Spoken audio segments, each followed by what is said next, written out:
Hello friends, welcome to NS classes. My name is Neetu. आज की class में हम स्टार्ट करेंगे हमारा डे 24 स्टार्ट करने वाले हैं। और डे 24 के अंदर जो है आप सभी को पता है कि हम ऑपरेटिंग सिस्टम के क्वेश्चंस कर रहे हैं। 30 डेज क्रैश कोर्स स्टार्ट किया हुआ है डीएसएसबी के लिए। ठीक है, सभी बच्चों के लिए जो टीजीटी पीजीटी एएमआर जिसके भी प्रिपरेशन कर रहे हैं सभी बच्चे इंपॉर्टेंट है, सभी बच्चे जो है इसको देखें। ठीक है, अब हम देख लेते हैं डे 23 में किस किस के डाउट हैं। कल जो है 23 के अंदर हमने 50 क्वेश्चन किए थे ऑपरेटिंग सिस्टम के। ठीक है, पहले डाउट डिस्कस कर लेते हैं, देन क्लास को कंटिन्यू करेंगे। तो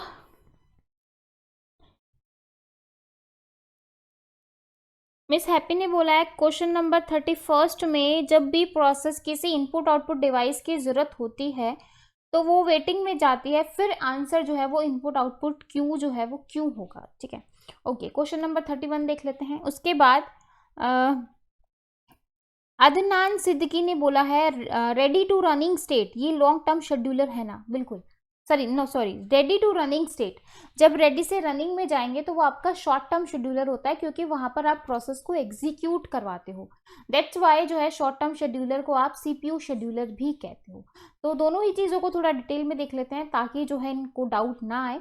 तो सबसे पहले अदनान सिद्दीकी का जो डाउट है वो डिस्कस कर लेते हैं।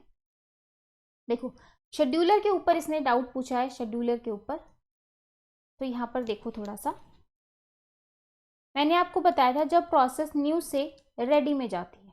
ठीक है, जब हम नंबर ऑफ प्रोसेस को सेकेंडरी मेमोरी से मेन मेमोरी में उठाकर लेकर आते हैं तो ये काम होता है आपका लॉन्ग टर्म शेड्यूलर का। ठीक है, और जब प्रोसेस आपकी रेडी से रनिंग में जाती है तो वहां पर जो है आप प्रोसेस को एग्जीक्यूट करवाते हैं, तो वो होता है आपका शॉर्ट टर्म शेड्यूलर, जिसको आप जो है सीपीयू शेड्यूलर भी कहते हो। शॉर्ट टर्म शेड्यूलर को आप सीपीयू शेड्यूलर भी कहते हो, लॉन्ग टर्म शेड्यूलर को आप जॉब शेड्यूलर भी कहते हो। ठीक है, उसके बाद जो है रनिंग से जब आपकी प्रोसेस वेट या ब्लॉक में जाती है तो वहां पर जो है आप मीडियम टर्म शेड्यूलर का यूज करते हो, और इसको आप स्वैप शेड्यूलर भी कहते हो। ठीक है, तो बस ये चीज याद रख लेना। आई होप आपको क्लियर हो गया होगा। क्लियर है कि जब प्रोसेस रेडी से रनिंग में जाएगी तो लॉन्ग टर्म शेड्यूलर नहीं होगा, शॉर्ट टर्म शेड्यूलर होगा। ठीक है, क्वेश्चन नंबर 31 देखो। एक सेकेंड भाई, ये आ गया। बोल रहा है when process issue an input output request, जब जो है आप प्रोसेस को इशू करते हो इनपुट आउटपुट रिक्वेस्ट को, तो आप वो कहाँ पर जाएंगी?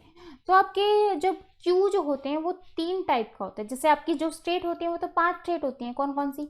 एक तो आपकी न्यू हो गई, देन आपका रेडी हो गया, देन आपकी रनिंग स्टेट हो गई, देन आपकी टर्मिनेट हो गई, और यहाँ पर आपकी वेट या ब्लॉक आ जाएगी। ठीक है, सबको गोले में डाल दो, ये डाल दिया। एरो कहाँ कहाँ आएंगी? इसकी यहाँ पर आएगी, इसकी यहाँ पर आएगी, इसकी यहाँ से जाएगी, इसकी यहाँ पर, इसकी सॉरी रनिंग से यहाँ पर, और ये यहाँ पर, ऐसे ही होता है। ठीक है, अब क्यू को देख लेते हैं, इसको थोड़ा सा डिटेल में देख लेते हैं, थोड़ी सी थ्योरी डिस्कस करते हैं। तो चलते हैं। हाँ जी, ये देखो प्रोसेस शेड्यूलिंग क्यू। अब प्रोसेस शेड्यूलिंग क्यू की जब अब बात आती है तो आपके पास जो क्यू होते हैं वो 3 ही क्यू होते हैं। ठीक है, कौन कौन से? देखो, ओएस मेंटेन ऑल पीसीबी, जो आपका ऑपरेटिंग सिस्टम है वो सारी की सारी जो आपकी पीसीबी है, that is process control block, जो है प्रोसेस कंट्रोल ब्लॉक, उसको क्या करता है? मेंटेन करता है in process scheduling queue. OS maintain a separate queue for each of the process state, हर एक क्यू मतलब एक सेपरेट क्यू वो मेंटेन करता है प्रोसेस स्टेट के लिए। ठीक है, PCB of all process in the same execution state are placed in the same queue, मतलब जहां पर वो होगी जिस एग्जीक्यूशन में है तो वो उसी के अकॉर्डिंग उस क्यू के अंदर जाएगी। ठीक है, when the state of process is change, अगर प्रोसेस की स्टेट चेंज हो जाएगी तो PCB is unlinked from the current queue and move to the new queue. ठीक है, ऑब्वियसली अगर प्रोसेस की स्टेट जो है वो चेंज हो जाएगी, पहले प्रोसेस न्यू में थी, देन वो रेडी में पहुंची, रेडी के बाद वो रनिंग में पहुंची, रनिंग के बाद वो वेट या ब्लॉक में पहुंची, तो जो उसका क्यू है वो भी तो चेंज होता रहेगा। ऐसा तो है नहीं कि वो स्टार्टिंग जिस क्यू में थी वो लास्ट तक वहीं रहेगी, नहीं भाई। ठीक है, तो उसकी करंट स्टेटस के करंट के अकॉर्डिंग जो है वो भी चेंज होता रहेगा। तो कई बार क्वेश्चन आता है, जो पीसीबी होता है वो आपका क्या है? डेटा स्ट्रक्चर है। तो data structure that contain information about the current state and characteristics of a process. ठीक है, अब यहाँ पर ध्यान से देखो, सबसे पहले आता है जॉब क्यू। कौन सा आता है? Job queue. ठीक है, जॉब क्यू से जब आपकी प्रोसेस जब एग्जीक्यूशन के लिए आती है तो वो आपका रेडी क्यू में आ जाता है। ठीक है, ये आपका सीपीयू है। जब सीपीयू के बाद प्रोसेस यहाँ पर आती है, यानी कि इनपुट आउटपुट डिवाइसेस को यूज करने आती है, तो उसको आप इनपुट आउटपुट वेटिंग क्यू कहते हो। क्या कहते हो? इनपुट आउटपुट वेटिंग क्यू, या फिर आप इसको डिवाइस क्यू भी कहते हो। क्या कहते हो? Device Q. तो डिवाइस क्यू आपका क्या होता है? Input output. ठीक है, तो अब यहाँ पर देखो, ऑपरेटिंग सिस्टम जो है वो 3 टाइप के क्यू को मेंटेन करता है। सबसे पहला होता है जॉब क्यू। तो job queue, this Q keep all the process in the system, ये सारी की सारी प्रोसेस को क्या करता है, सिस्टम के अंदर रखता है। रेडी क्यू क्या करता है, this Q kept all the process residing in main memory, उन प्रोसेस को जो है रखता है जो आपकी मेन मेमोरी में और रेडी है एग्जीक्यूट होने के लिए, ठीक है। New process is always put in this Q, जो नई प्रोसेस होती है वो कहाँ पर पुट की जाती है, रेडी क्यू में, ठीक है। और डिवाइस क्यू क्या होता है, जब प्रोसेस ब्लॉक या due to unavailability of input output devices constitute this, ठीक है। जब आपका इनपुट आउटपुट डिवाइसेस ब्लॉक की जाती है तो वो हम यहाँ पर डालेंगे, ठीक है। अब क्वेश्चन पर चलते हैं, क्वेश्चन को थोड़ा सा देख लेते हैं कि क्वेश्चन में क्या पूछा था, ठीक है। हाँ जी, क्वेश्चन देखो, when the process issue an input output request, जब आपकी प्रोसेस जो है वो इशू करती है इनपुट आउटपुट रिक्वेस्ट को, तो वो कहाँ पर प्लेस की जाती है। तो ये देखो भाई, input output Q, waiting queue, क्या आपने वेटिंग क्यू को ही देखा था, आपने देखा था इनपुट आउटपुट वेटिंग क्यू या फिर डिवाइस क्यू देखा था। तो इसलिए जो है हम इसका आंसर ये नहीं करेंगे। आई होप किसने पूछा था, एक सेकेंड, हाँ मिस हैप्पी, आई होप आपको क्लियर हो गया होगा भाई कि इसका आंसर जो है वो वेटिंग क्यू नहीं होगा। रेडी क्यू और जॉब क्यू कब होता है वो आपको क्लियर हो गया होगा। तो वेटिंग क्यू तो कोई था ही नहीं, इनपुट आउटपुट क्या था आपका, डिवाइस क्यू था।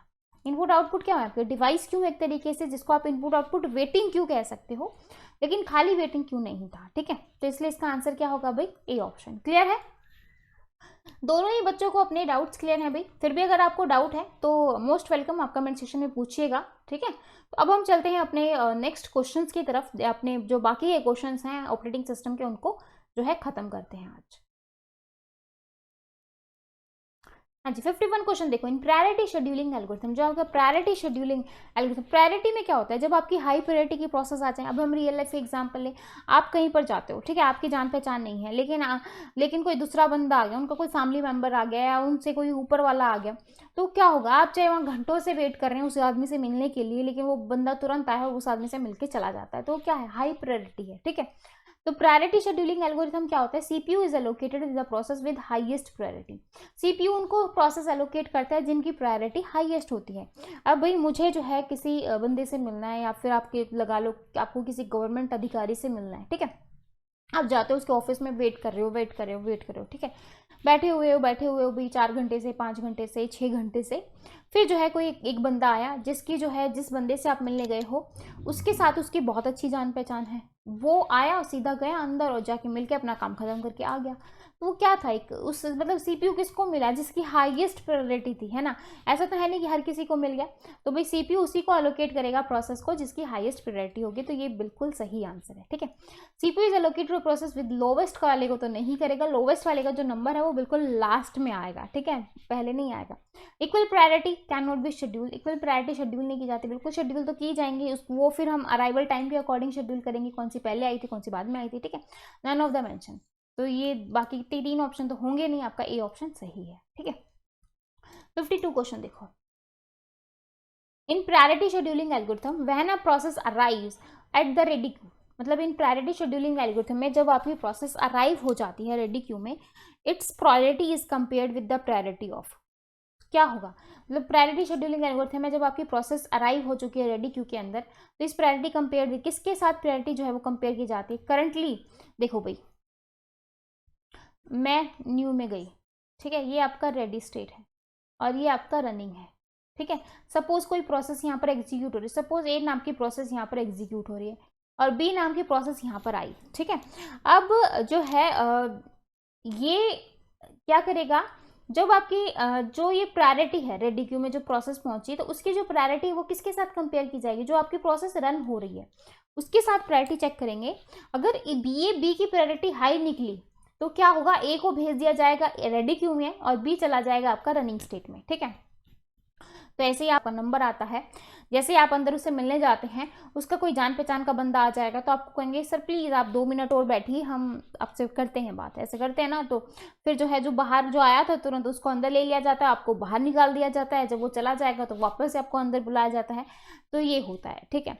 तो किसके साथ चेक करेंगे भाई, करंटली रनिंग प्रोसेस के साथ चेक करेंगे, तो आपका आंसर हो जाएगा यहाँ पर बी ऑप्शन, ठीक है। 53 देखो, time quantum is defined in, time quantum जो है वो किस तरीके से डिफाइन, टाइम क्वांटम कहाँ पर होता है, भाई राउंड रोबिन शेड्यूलिंग में होता है शॉर्टेज जॉब फर्स्ट में, तो क्या होता है शॉर्टेज जॉब में तो जो छोटे छोटे प्रोसेस हैं उनको पहले एग्जीक्यूट किया जाता है, बड़ी प्रोसेस को बाद में किया जाता है।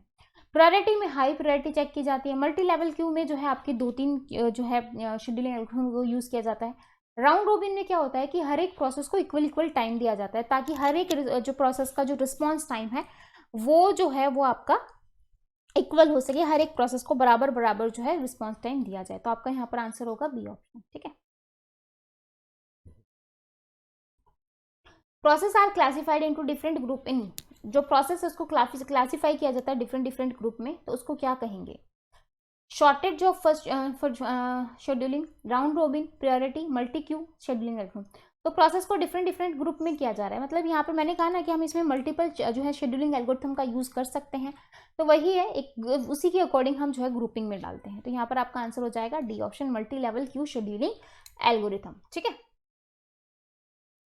55 क्वेश्चन देखो भाई। In multi level feedback scheduling algorithm, multi level feedback में क्या होता है? Process can move to different classified ready queue, जो प्रोसेस है वो मूव कर रही है डिफरेंट क्लासिफाइड क्यू के अंदर। Classification of ready queue is permanent, जो क्लासिफिकेशन है रेडी क्यू का वो क्या है? परमानेंट है। Process are not classified into group, जो प्रोसेस है वो क्लासिफाई नहीं है किसमें? ग्रुप में। नन ऑफ द मेंशन, कोई नहीं होगा। यहाँ पर आपका आंसर होगा ए ऑप्शन। ठीक है, 56 क्वेश्चन देखो। Which one of the following can not be scheduled by the kernel, कौन सी ऐसी है जो शेड्यूल नहीं की जाती कर्नल के through? Kernel level thread, user level thread, process, none of the mention. ठीक है, तो आपका यहाँ पर आंसर हो जाएगा यूजर लेवल थ्रेड, क्योंकि जो कर्नल जो शेड्यूल है कर्नल में तो हम यूज करते हैं, लेकिन यूजर लेवल थ्रेड आपके अलग होते हैं। तो आपका आंसर यहाँ पर होगा बी ऑप्शन। ठीक है, What is reusable resources? Reusable resources क्या होते हैं? That can be used one process at a time and not be depleted by the use. मतलब एक प्रोसेस मतलब यूज कर लिए वन प्रोसेस, एक प्रोसेस ने एक टाइम पे, and not duplicated by that use. That can be used by more than one process at a time. That can be shared between various threads, none of the mention. तो यहाँ पर आपका answer हो जाएगा B A option. ठीक है, 58 question देखो। Which of the following condition is required for deadlock to be possible? ठीक है, कि कौन सी कंडीशन है जिसमें आपका डेडलॉक जो है पॉसिबिलिटी है? तो सबसे पहले है आपका म्यूचुअल एक्सक्लूजन। म्यूचुअल एक्सक्लूजन होता है, देखो 4 कंडीशन होती हैं अगर आपका डेडलॉक हो सिस्टम में, तो 4 कंडीशन का होल्ड होना जरूरी है। सबसे पहला क्या होता है आपका? Mutual exclusion. ठीक है, सेकेंड वन होती है आपकी hold and wait. Third one होती है आपकी नो प्रीएम्पशन, और फोर्थ होता है आपका सर्कुलर वेट। अगर ये चारों कंडीशन है तो आप बोलोगे कि आपका जो सिस्टम है वो डेडलॉक में है। तो यहाँ पर यही पूछा है, कंडीशन ही पूछी है। तो सबसे पहले म्यूचुअल एक्सक्लूजन है, ट्रू होता है। ठीक है, प्रोसेस में hold allocated resources while awaiting assign to other resources, क्या हो रहा है? होल्ड एंड वेट हो रहा है, तो ये भी होता है। ठीक है, ये भी ट्रू है। No resource can be forcefully remove from a process holding it, ये आपका नो प्रीएम्पशन आ जाएगा, तो ये भी ट्रू है। तो देखो तीनों ही कंडीशन हो गई, तो आपका आंसर हो जाएगा ऑल ऑफ दीज। तो आपका डी ऑप्शन यहाँ पर सही होगा। ठीक है, system is in safe state, system को सेफ स्टेट में कब कहा जाता है? The system can allocate resources to each process, system ने क्या किया? अलोकेट किए रिसोर्सेज को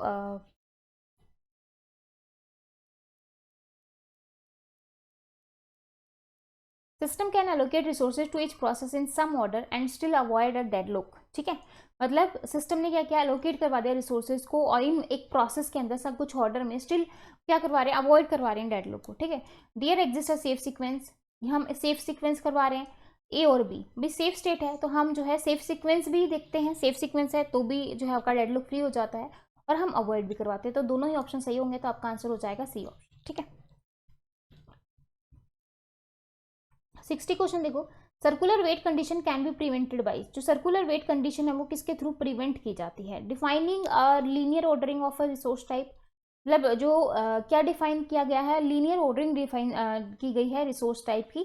तो आपका जो है using thread, using pipe, all of the mention. ठीक है, तो यहाँ पर आपका आंसर होगा ए ऑप्शन। ठीक है, 61 देखो, which one of following deadlock avoidance algorithm. Deadlock avoidance algorithm में हम क्या क्या यूज करते हैं? तो एक तो आप बैंकर्स एल्गोरिथम का यूज करते हो कि नहीं करते? सेफ सीक्वेंस भी इसी के अंदर होता है ना। तो यहाँ पर आपका आंसर हो जाएगा बैंकर्स एल्गोरिथम। ठीक है, एलिवेटर एल्गोरिथम कौन सा होता है? तो ये आपका होमवर्क है, सभी बच्चों का होमवर्क है भाई, कमेंट सेक्शन में बताना है। मैंने आपको जो है मैराथन क्लासेस वाले में आपको बताया था कि एलिवेटर आपका कौन सा होता है। ठीक है, तो ये डिस्क शेड्यूलिंग एल्गोरिथम होते हैं आपके, जिसमें से डिस्क शेड्यूलिंग एल्गोरिथम का कौन सा नाम है ना, कौन सा है वो आप मुझे कमेंट सेक्शन में बताएंगे। तो भाई सभी बच्चे चीटिंग नहीं करनी है, होमवर्क है सभी बच्चों का। जो बच्चे वीडियो देखते हैं एटलीस्ट जो है होमवर्क का आंसर जरूर कर दिया करो, ताकि जो है आपको अच्छे से क्लियर हो सके चीजें। ठीक है, नेक्स्ट क्वेश्चन है, what is the drawback of bankers algorithm. Bankers algorithm की ड्रॉबैक क्या है? सबसे पहला है A option, in advance process rarely know how much resource they will need, मतलब कितने रिसोर्सेज जो है उसको चाहिए। The number of process changes at time progress, कि कितने नंबर ऑफ जो प्रोसेस हैं उनको हम चेंज कर सकते हैं। सॉरी भाई, ठीक है, the number of process change at the time process resources are once available can disappear all of the mention. तो यहाँ पर आपका आंसर हो जाएगा डी ऑप्शन, तो डी ऑप्शन सही है। ठीक है,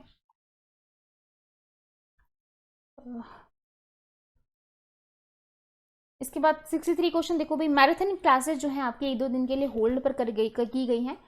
ये मत सोचना कि मैराथन क्लासेस अभी बंद कर दी हैं, नहीं, मैंने आपको बताया था कि मेरी गुड़िया की तबीयत ठीक नहीं है, तो इस वजह से वो लंबी लंबी क्लासेस लेनी नहीं दे रही है, क्योंकि उसको फीवर ज़्यादा हो गया था।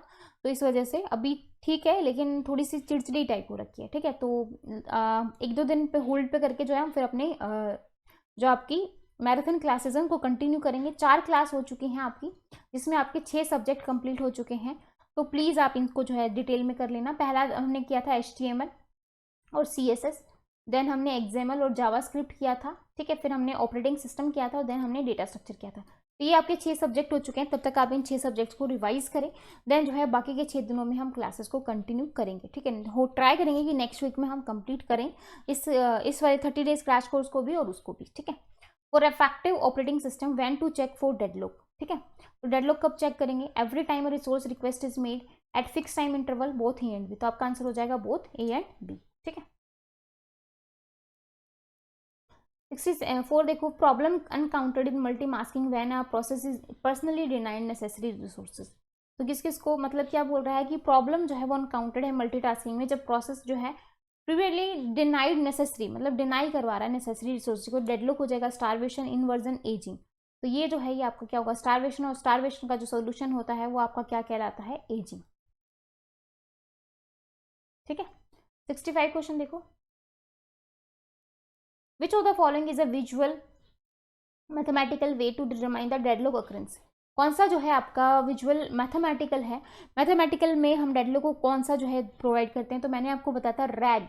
रैग के थ्रू भी हम डेडलॉक को रिमूव करवा सकते हैं। रैग आपका क्या होता है? रिसोर्स एलोकेशन ग्राफ होता है। ठीक है, इसकी जो शॉर्ट फॉर्म होती है RAG, तो फुल फॉर्म भी आ सकती है। RAG क्या होता है? तो रिसोर्स एलोकेशन ग्राफ, और जो कि आप डेडलॉक को रिमूव करवाने के लिए यूज करते हैं। ठीक है,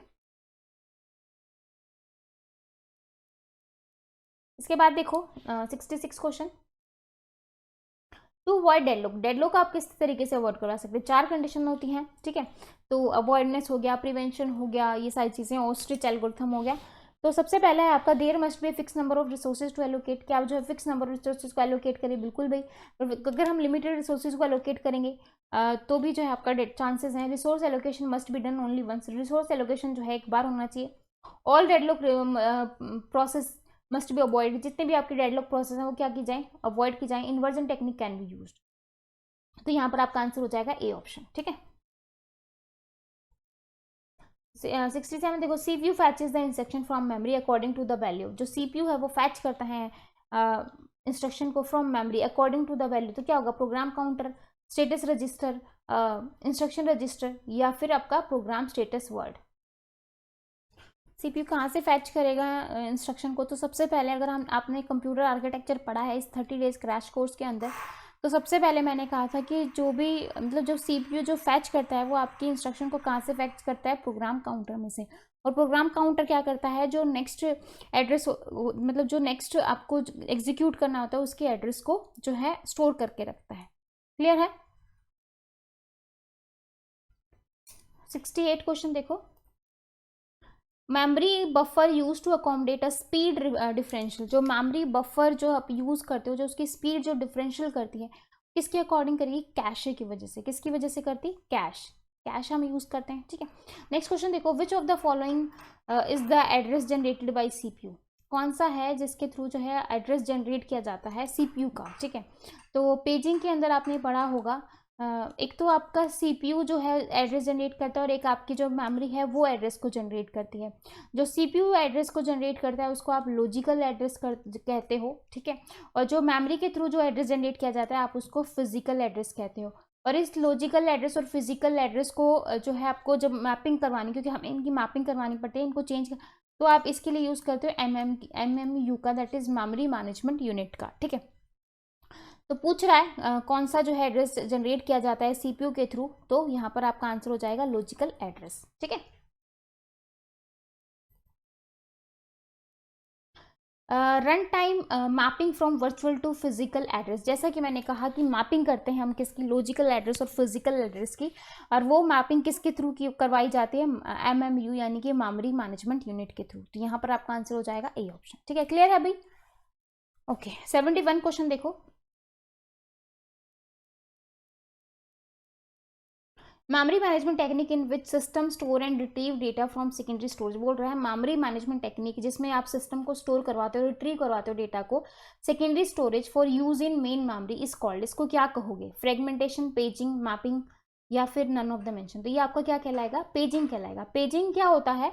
जब आप सेकेंडरी मेमोरी और मेन मेमोरी का आपस में जो है मैपिंग करवाते हो दोनों की, मेन मेमोरी और सेकेंडरी मेमोरी की, तो उसके लिए आप पेजिंग का यूज करते हो, ठीक है।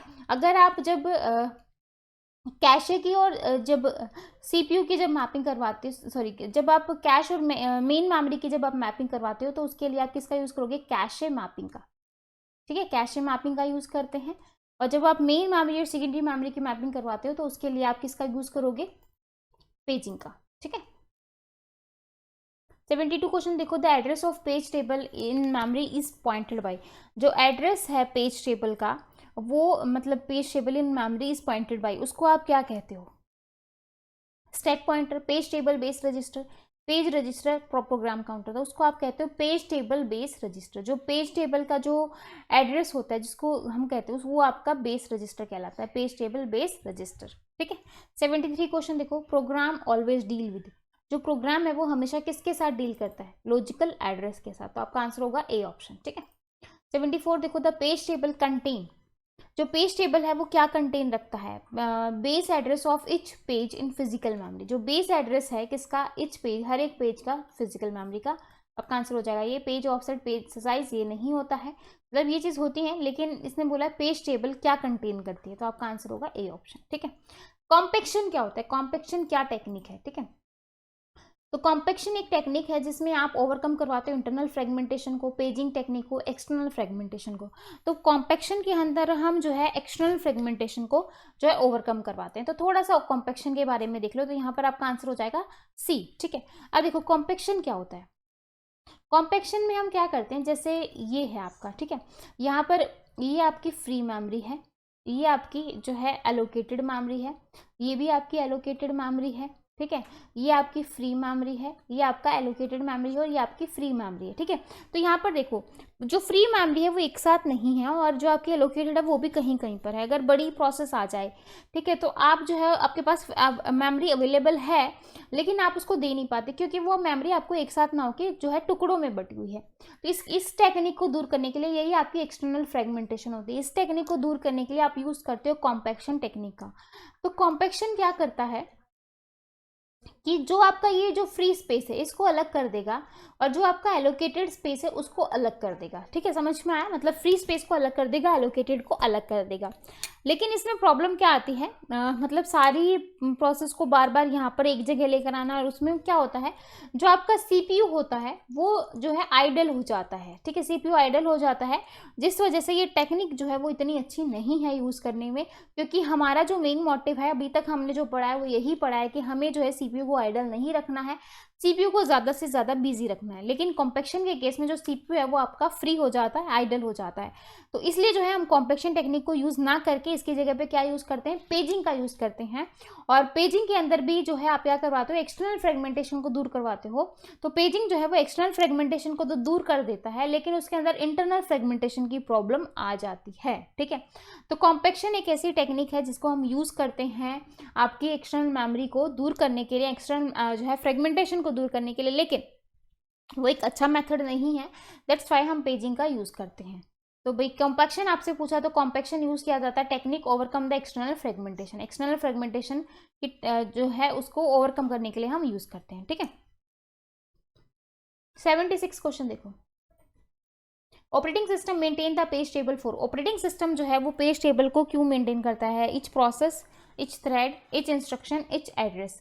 तो क्यों करता है, etch process. Operating system maintain the page table किस लिए करता है, प्रोसेस के लिए। ठीक है, तो आपका आंसर हो जाएगा A option. In segmentation etch address is specified. जो सेगमेंटेशन में जो हर एक जो आपका एड्रेस है वो क्या स्पेसिफाई करते हैं, सेगमेंट नंबर, ऑफसेट, वैल्यू और की। तो सेगमेंट नंबर भी होता है और ऑफसेट भी होता है। ठीक है, तो यहाँ पर आपका आंसर ए और बी दोनों ही आ जाएंगे।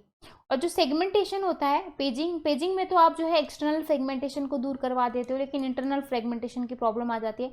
और सेगमेंटेशन में आप क्या करते हो, इंटरनल फ्रेगमेंटेशन की प्रॉब्लम को दूर कर देते हो, लेकिन एक्सटर्नल फ्रेगमेंटेशन की प्रॉब्लम जो है वो आपकी कहाँ पर अक्कर हो जाती है, सेगमेंटेशन के अंदर। ठीक है,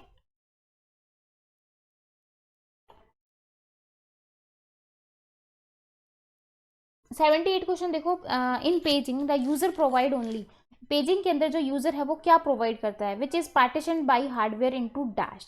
तो पेजिंग के अंदर जो है यूजर प्रोवाइड करता है एड्रेस, विच पार्टीशन जिसको हम जो एड्रेस को हम जो है पार्ट्स में डिवाइड करते हैं। जैसे ये आपका पूरा एड्रेस है, जैसे लॉजिकल एड्रेस, इसको मैंने डिवाइड किया पेज नंबर और ऑफसेट में, इस तरीके से। तो इसको आप डिवाइड करोगे पेज नंबर, और जो हार्डवेयर का है उसको आप क्या बोलोगे, ऑफसेट।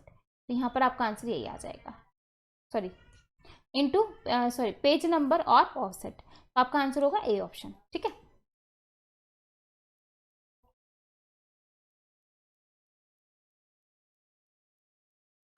सेवेंटी नाइन क्वेश्चन देखो। Etch entry in the segment table is, मतलब जो सेगमेंट टेबल है उसमें जो एंट्री होती है उसको क्या कहोगे, segment base, segment peak, segment limit, segment value. इसको आप कहोगे सेगमेंट बेस और सेगमेंट लिमिट। तो यहाँ पर आपका आंसर होगा ए और सी। क्या होगा, ए और सी। ठीक है, 80 क्वेश्चन देखो। सेगमेंट बेस कंटेन द, जो सेगमेंट बेस है वो क्या कंटेन रखता है, starting logical address of a process, starting physical address of a segment in memory, segment length या नन ऑफ दीज। ठीक है, तो जो आपका सेगमेंट बेस है वो कंटेन करता है physical address of the segment in memory. जो फिजिकल एड्रेस है सेगमेंट का उसको जो है कंटेन करके रखता है। तो आपका आंसर हो जाएगा यहाँ पर बी ऑप्शन। ठीक है, तो आई होप आपको ये जो 30 क्वेश्चन है वो समझ में आए होंगे। 30 क्वेश्चन हमने आज कर लिए हैं, 30 क्वेश्चन हम कल की क्लास में करेंगे। जैसे कि मैंने कहा कि मेरी गुड़िया की तबीयत खराब है, अदरवाइज मैं सोच रही थी कि पूरे के पूरे 60 क्वेश्चन हम आज की क्लास में ही डिस्कस करें, क्योंकि ज़्यादा लंबी क्लास भी नहीं हुई है। लेकिन आजकल ना वो सोती है ना वो कुछ और करती है। मतलब पहले थोड़ा बहुत सो लेती थी, अब वो भी नहीं करती है। मतलब बहुत ज़्यादा चिड़चिड़ी टाइप हो रखी है। ठीक है, तो अभी भी आपको आवाज़ें आ रही होंगी उसकी। तो क्लास को करते हैं ख़त्म। ठीक है, तो फिर करेंगे बाकी की 30 क्वेश्चन कल की क्लास में डिस्कस करेंगे। थोड़ा मतलब चाहती थी मैं कि भाई ये सारे आज हो जाएं, ताकि हम कल हम कुछ और करें, बट कोई बात नहीं, थोड़ा सा अच्छे से कर लेंगे। ठीक है, तो क्योंकि फिर मैं फास्ट बोलूँगी उससे फिर आपको समझ में भी नहीं आएगा। तो क्लास को करते हैं ख़त्म। अगर आपको वीडियो अच्छी लगी हो तो चैनल को एक लाइक शेयर सब्सक्राइब करना बिल्कुल ना भूलें। तो फिर मिलेंगे ऐसी नई क्लास के साथ, तब तक के लिए बाय एंड थैंक यू।